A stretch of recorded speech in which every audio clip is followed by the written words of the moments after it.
श्री रामानुजाचार्य जी रंगनाथ की सवारी निकल रही थी। रंगनाथ की सवारी निकल रही थी, श्री रामानुजाचार्य जी भी वहीं उपस्थित थे। तो एक व्यक्ति को देखा उन्होंने कि भगवान की सवारी निकल रही है, रंगनाथ जी की सवारी जा रही है, परमपिता की सवारी जा रही है, लेकिन एक व्यक्ति इतना स्त्री में आसक्त था, इतना बंधन में बंधा हुआ था, इतना मोह में जकड़ा हुआ था कि वो अपनी पत्नी के अलावा किसी को सुंदर ही नहीं मानता था। उसका नाम था धनुर्दास। वो जब जगन्नाथ जी की, श्री रंगनाथ जी की रथ यात्रा निकल रही थी तो रामानुजाचार्य जी ने देखा क्या कि वो धनुर्दास अपनी पत्नी के ऊपर छतरी लेकर के चल रहा था। तो रामानुजाचार्य जी ने कहा कि जाओ जरा इसको जाकर के कहो कि तुम्हें शर्म नहीं आती है, भगवान परमपिता परमात्मा की सवारी निकल रही है और तुम अपनी पत्नी के ऊपर छाता तान करके चल रहे हो। तो शिष्य गए और जाकर के शिष्य ने कहा कि क्यों भाई तुम ऐसा क्यों कर रहे हो? तो धनुर्दास जी ने कहा कि सुनो महाराज, मैं नहीं मानता कि भगवान सुंदर है, मुझे तो इस संसार में कोई सुंदर लगता ही नहीं मेरी पत्नी के अलावा। बोलो राधे राधे। मुझे कोई सुंदर नहीं लगता, मुझे मेरी पत्नी ही सुंदर लगती है, इसलिए इसका चेहरा कुम्हला ना जाए, मुरझा ना जाए, इसलिए मैं इसके ऊपर छतरी लगा करके चल रहा हूं, धूप तेज है ना। तो रामानुजाचार्य जी ने कहा उसको बुला करके लाओ। बुला करके लाए तो उन्होंने डांटा कि अरे तुम संत हो और तुम बहक रहे हो, संसार में फंसे हो, मोह में फंसे हो।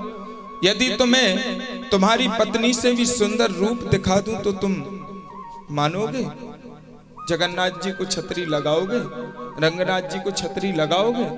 बोले प्रभु मैंने आज तक जीवन में मेरी पत्नी से सुंदर रूप नहीं देखा, और यदि आप दिखा देंगे तो फिर ये छतरी उन्हीं को लगेगी, ये पत्नी को नहीं लगेगी।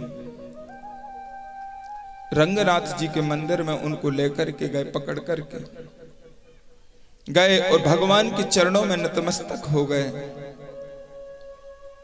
भगवान से प्रार्थना की, आंखों में आंसू भर करके कि हे प्रभु ये आपका भक्त है, ये आपकी शरण में है, ये मोह में फंस गया है, और मोह में जब ये फंस गया है तो इसको इसके पत्नी के अलावा और कुछ दिखाई नहीं देता, बाकी ये आपका परम भक्त है प्रभु, और अपने भक्तों को, भटके हुए भक्तों को आप अपनी शरण में लेते हो, तो कृपा करके आज मेरी भी लाज रख लो और अपनी भी लाज बचा लो ठाकुर, इसको प्रकट होकर के दर्शन दिखा दो।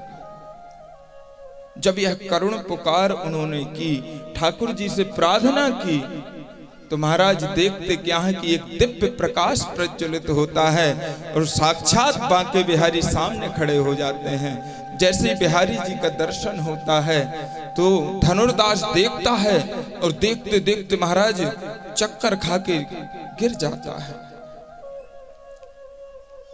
आधा एक घंटे बाद होश में आता है तो कहते हैं बताओ धनुर्दास, तुमने स्वरूप देखा परमात्मा का, कैसे है मेरे बांके बिहारी?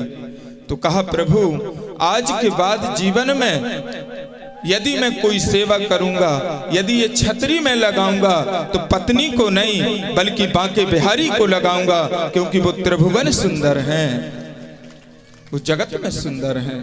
ऐसे परमपिता परमात्मा है जिन्होंने पूरी दुनिया की रचना करके सुंदर बना दिया है महाराज। कि लाली मेरे लाल की जित देखूं तित लाल, लाल हूं देखन में गई, मैं हूं है गई लाल। और किसी भक्त ने तो कहा है, मुझे एक बात याद आई एक संत की। संत कहते थे कि एक व्यक्ति ने मुझसे कहा कि तुम इश्क मत करना, तुम इश्क मत करना, नहीं तो तुम खो जाओगे। तुम इश्क मत करना, नहीं तो तुम खो जाओगे। तो संत ने कहा तुम जरा वृंदावन जाके देखो, तुम बांके बिहारी के हो जाओगे। जाओ तो सही बांके बिहारी के चरणों में, एक बार उनका दर्शन जो मिल जाता है महाराज, इनके दर्शन से सुरूर मिलता है, इनके दर पे सुरूर मिलता है, इनके दर्शन से नूर मिलता है। जो भी जाता है मेरे बिहारी के दर पर एक बार, उसे कुछ ना कुछ जरूर मिलता है, जरूर मिलता है। एक बार जाकर के तो देखो, झोली भर देते हैं महाराज। देखो जब भक्त बन जाता है, ठाकुर जी को प्रिय लगने लगता है, तो ठाकुर कैसी कैसी लीला करके उसको बचा लेते हैं।